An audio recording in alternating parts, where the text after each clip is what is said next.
আজি বনাম এখন স্বাস্থ্যৰ কাৰণে বহুত উপকাৰী মাছৰ তৰকাৰী আৰু তাৰ কাৰণে মই এয়া নৰসিংহ, ভেদাইলতা, মানিমুনি এইখিনি সকলোখিনি বুটলি আনিলোঁ আৰু এতিয়া প্ৰথম কামটো হৈছে এইখিনি ধুনীয়াকৈ ধুব লাগিব আৰু অলপ টাইম লাগিব ধুওঁতে কাৰণ ইয়াত বহুতো বালি থাকে, ধূলি মাকতি থাকে আৰু ভালকৈ ধুব লাগিব।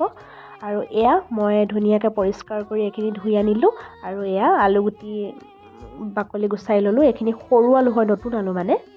আৰু প্ৰথমেই মই আলুখিনি প্ৰেছাৰ কুকাৰত পানী দি 2টা চিটি মাৰিবৰ কাৰণে গেছত উঠাই দিলোঁ। চিটি মৰালৈকে মই মিক্সাৰ গ্ৰাইণ্ডাৰত এইখিনি গ্ৰাইণ্ড কৰি ল'ম আৰু ধুনীয়াকৈ গোটেইখিনি মই গ্ৰাইণ্ডাৰটোত ভৰাই ল'লোঁ আৰু তাৰপাছত অকণমান পানী দি এইখিনি গ্ৰাইণ্ড কৰি ল'লোঁ আৰু এয়া মাছত নিমখ হালধি সানিলোঁ আৰু মই দুজনৰ জোখাইহে বনাইছোঁ। আপোনালোকে সৰহকৈও বনাব পাৰে, ৰেচিপি একেটাই, খালি বস্তুখিনি অকণমান সৰহ কম হয়।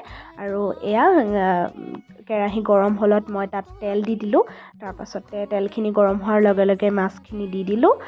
তাৰপাছতে মাছখিনি ফ্ৰাই কৰিম আৰু ইমান বহুত বেছি ভালকৈ মানে একদম খৰখৰীয়া হোৱাকৈ ফ্ৰাই নকৰিলেও হ'ব কাৰণ এইখিনি তৰকাৰী বনাম আৰু এয়া মোৰ প্ৰায় মাছ ফ্ৰাই হৈয়ে গ'ল আৰু এইখিনি কাঢ়ি লৈ মেলি সেইখন কেৰাহীতে অকণমান তেল আছিলে, তাতে আৰু অকণমান তেল দিলোঁ আৰু এয়া দেখিছেনে সকলো বস্তু যোগাৰ কৰি ল'লোঁ, মাছ ফ্ৰাই হৈ গ'ল আৰু মই বহুত চিম্পুলকৈ বনাম। এয়া মিক্সিত মাৰি লোৱাখিনি, তাৰপাছতে পিঁয়াজ, জালুকৰ গুড়ি অকণমান, পাঁচফোৰণ আৰু আলুখিনি অকণ পিটিকি লৈছোঁ। এয়া তেল গৰম হ'লত তাত পাঁচফোৰণ আৰু পিঁয়াজ দি দিলোঁ আৰু পিঁয়াজখিনি অকণমান গল্ডেন ব্ৰাউন হোৱালৈকে ৰৈছোঁ। তাৰপাছতে তাত হালধি দিছোঁ অকণমান আৰু আদা নহৰু পেষ্টখিনি দি দিম। তাৰপাছত অকণমান লৰোৱাৰ পাছত আলুখিনি দি দিম আৰু আলুখিনি দি অকণমান সময় ফ্ৰাই কৰিম মই, তেতিয়া টেষ্টটো বেছি ভাল হয় বুলি মই ভাবোঁ আৰু টেষ্টিও হয় বাৰু, আপোনালোকে এদিন বনাই খাই চাব। তাৰপাছতে এয়া আলুখিনি তাত দি হোৱাৰ পাছতে মই যিখিনি গ্ৰাইণ্ডাৰত মাৰি থৈছিলোঁ সেইখিনি অকণমান চেকনিয়ে চেকি তাত মই দি দিম। তাৰপাছতে আৰু যিখিনি থাকি গ'ল তাৰ এচামুচ মই দি দিম, বেছিকৈ নিদিওঁ, বেছিকৈ হ'লে ভাল নালাগে আৰু এইটো ডাঠ হ'লে ভাল নালাগে খাই।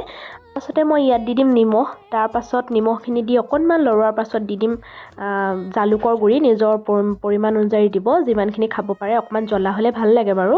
তাৰপাছতে ইয়াত দি দিম মাছখিনি আৰু এতিয়া উতলিব দিম, এতিয়া আৰু কাম নাই। এইখিনি উতলিলে আমি খাব পৰা হৈ যাব আৰু এয়া দেখিছেনে উতল আহি গ'ল আৰু আমাৰ তৰকাৰী ৰেডি। আৰু এতিয়া মই বাতি এটালৈ ধুনীয়াকৈ কাঢ়ি লৈছোঁ। তাৰপাছতে আমি খাবৰ কাৰণে বাঢ়িম আৰু এয়া মই মোৰ কাৰণে বাঢ়ি লৈছোঁ আৰু সঁচাকৈ বহুত ভাল লাগিলে খাই, মই সঁচা ৰিভিউ দিছোঁ আৰু আপোনালোকেও এদিন বনাই খাই চাব, এনেও ভালেই লাগে খাই আৰু বনাই খাই কেনেকুৱা পালে জনাবলৈ নাপাহৰিব। মোৰ ষ্টাইলতো এদিন ট্ৰাই কৰি চাবচোন বাৰু। আজিলৈ ইমানেই, বাই।